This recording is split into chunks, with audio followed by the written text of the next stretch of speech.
ಮುಂಗಾರು ಮಳೆಗೆ ಇದೀಗ ಹವಾಮಾನ ಇಲಾಖೆ ಕಡೆಯಿಂದ ದಿನಾಂಕವನ್ನು ಫಿಕ್ಸ್ ಮಾಡಲಾಗಿದೆ. ಇದಕ್ಕೆ ಸಂಬಂಧಪಟ್ಟಂತೆ ಸಂಪೂರ್ಣವಾಗಿ ನಾವು ಈ ವಿಡಿಯೋದಲ್ಲಿ ಮಾಹಿತಿಯನ್ನು ತಿಳ್ಕೊತಾ ಹೋಗೋಣ. ವಿಡಿಯೋವನ್ನು ಸ್ಟಾರ್ಟ್ ಮಾಡ್ತೀನಿ.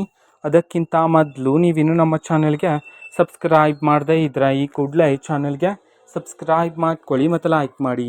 ಸೊ ಈಗ ನಾವು ಮಾಹಿತಿಯನ್ನು ತಿಳ್ಕೊತಾ ಹೋಗೋಣ. ಹೌದು, ಇದೀಗ ಮುಂಗಾರು ಮಳೆ ಯಾವಾಗ ಪ್ರಾರಂಭವಾಗತಕ್ಕಂತಹ ಸಾಧ್ಯತೆಗಳಿವೆ ಅಂತ ಹೇಳಿ ಇದೀಗ ಹವಾಮಾನ ಇಲಾಖೆ ಕಡೆಯಿಂದ ಮಾಹಿತಿಯನ್ನು ತಿಳಿಸಲಾಗಿದೆ. ಸೊ ಆ ಒಂದು ಮಾಹಿತಿಯನ್ನು ನಾವು ಈಗ ತಿಳ್ಕೊತಾ ಹೋಗೋಣ. ಹೌದು, ಇದೇ ತಿಂಗಳು ಜೂನ್ 4ನೇ ತಾರೀಕಿನಿಂದ ರಾಜ್ಯಕ್ಕೆ ಮುಂಗಾರು ಪ್ರಾರಂಭವಾಗಲಿದೆ ಅಂತ ಹೇಳಿ ಇದೀಗ ಹವಾಮಾನ ಇಲಾಖೆ ಕಡೆಯಿಂದ ಮಾಹಿತಿಯನ್ನಾದರೂ ತಿಳಿಸಲಾಗಿದೆ. ಜೊತೆಗೆ ಜೂನ್ 8 ಮತ್ತು 9ರಿಂದ ಕರಾವಳಿ ಮತ್ತು ಮಲೆನಾಡಿನ ಭಾಗಗಳಲ್ಲಿ ಭಾರಿ ಮಳೆಯಾಗ್ತಕ್ಕಂಥ ಸಾಧ್ಯತೆಗಳಿವೆ ಅಂತ ಹೇಳಿ ಸಹ ಇದೀಗ ಹವಾಮಾನ ಇಲಾಖೆ ಕಡೆಯಿಂದ ಮಾಹಿತಿಯನ್ನಾದರೂ ತಿಳಿಸಿರ್ತಕ್ಕಂಥದ್ದು.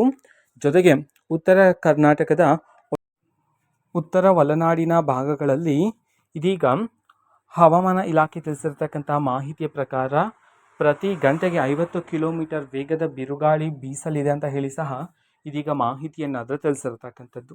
ಓಕೆನಾ. ಸೊ ಹವಾಮಾನ ಇಲಾಖೆಯ ಮುಂದಿನ ಅಪ್ಡೇಟ್ ಬಂದ ನಂತರ ಆದಷ್ಟು ಬೇಗ ನಾನು ನಿಮಗೆ ಇನ್ಫಾರ್ಮೇಷನನ್ನು ತಿಳಿಸ್ಕೊಡ್ತೀನಿ. ಅದಕ್ಕೋಸ್ಕರ ಚಾನಲ್ಗೆ ಹೊಸಬರಾಗಿದ್ದರೆ ಚಾನಲ್ಗೆ ಸಬ್ಸ್ಕ್ರೈಬ್ ಮಾಡ್ಕೊಳ್ಳಿ. ಜೊತೆಗೆ ಮಾಹಿತಿ ಇಷ್ಟ ಆಗಿದ್ರೆ ನಿಮ್ಮ ಫ್ರೆಂಡ್ಸ್ ಆ್ಯಂಡ್ ಫ್ಯಾಮಿಲಿ ಮೆಂಬರ್ಸ್ಗೂ ಸಹ ವಿಡಿಯೋವನ್ನು ಶೇರ್ ಮಾಡಿ. ಜೊತೆಗೆ ಸಬ್ಸ್ಕ್ರೈಬ್ ಮಾಡಿಕೊಂಡು ಸಪೋರ್ಟ್ ಮಾಡಿ. Thank you. ಬಾಯ್.